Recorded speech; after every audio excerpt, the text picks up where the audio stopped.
Have you ever apologized before anyone even blamed you? I'm sorry I'm late. I'm sorry to bother you. I'm sorry. I probably sound stupid. What if those words aren't just good manners? What if every unnecessary apology is your brain quietly asking one question? Am I still safe with you? And the most unsettling part? You may have been asking that question for years, without even realizing it. Imagine you're standing in line at a coffee shop. Someone accidentally bumps into you, and before your brain has time to think, you hear yourself say, I'm sorry. It doesn't make sense. Yet it feels completely automatic. Then it happens again. You apologize for asking questions. You apologize for expressing your opinion. You apologize for taking too long to reply. You apologize for needing help. Sometimes, you even apologize for feeling emotional. After a while, you begin treating your own existence like something that constantly needs permission. Most people assume this is just being polite, but psychology tells a different story. This pattern is often connected to what psychologists call appeasement behavior. It's a survival strategy. Your brain learns that keeping everyone comfortable reduces the chance of conflict. Over time, that strategy becomes automatic.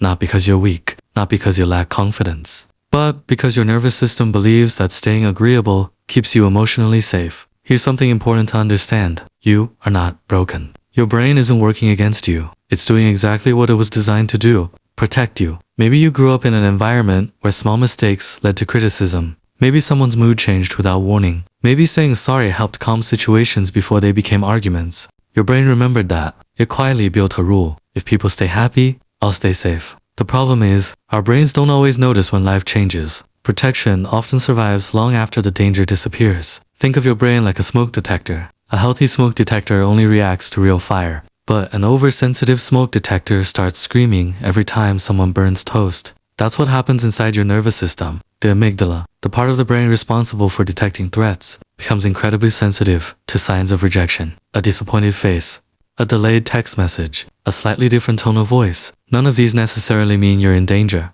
but your brain reacts as if they do. Before your logical mind has time to evaluate the situation, the apology is already leaving your mouth. Because survival is faster than reasoning, the brain always chooses speed over accuracy when it believes safety is at stake. The good news, brains can learn, not overnight, but through small repeated experiences. The first step is surprisingly simple. Pause. The next time you're about to apologize, wait just 2 seconds. Those 2 seconds create space. Space allows the thinking part of your brain to catch up with the emotional part. The second step, replace unnecessary apologies with gratitude. Instead of saying, sorry for keeping you waiting, try saying, thank you for waiting. Notice the difference. One sentence assumes you've done something wrong. The other simply appreciates another person's patience. The third step, ask yourself one quiet question. Did I actually do something harmful, or do I simply feel uncomfortable? Those are completely different experiences. Discomfort isn't proof of guilt. Many people confuse anxiety with responsibility, but they're not the same thing. The fourth step, allow yourself to disappoint people in very small ways,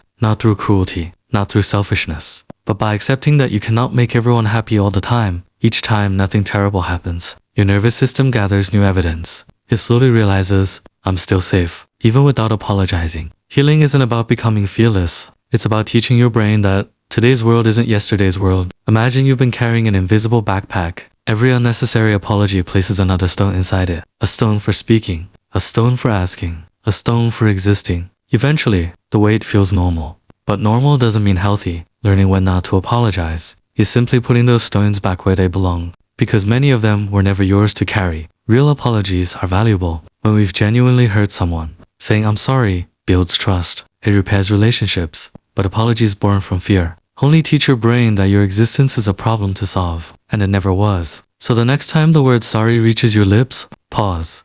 Take one slow breath. Ask yourself, am I taking responsibility, or am I asking permission to exist? That single question might change more than one conversation. It might slowly change the relationship you have with yourself, because your worth has never depended on becoming smaller for everyone else. And perhaps, the person who has needed your kindness the longest has been you.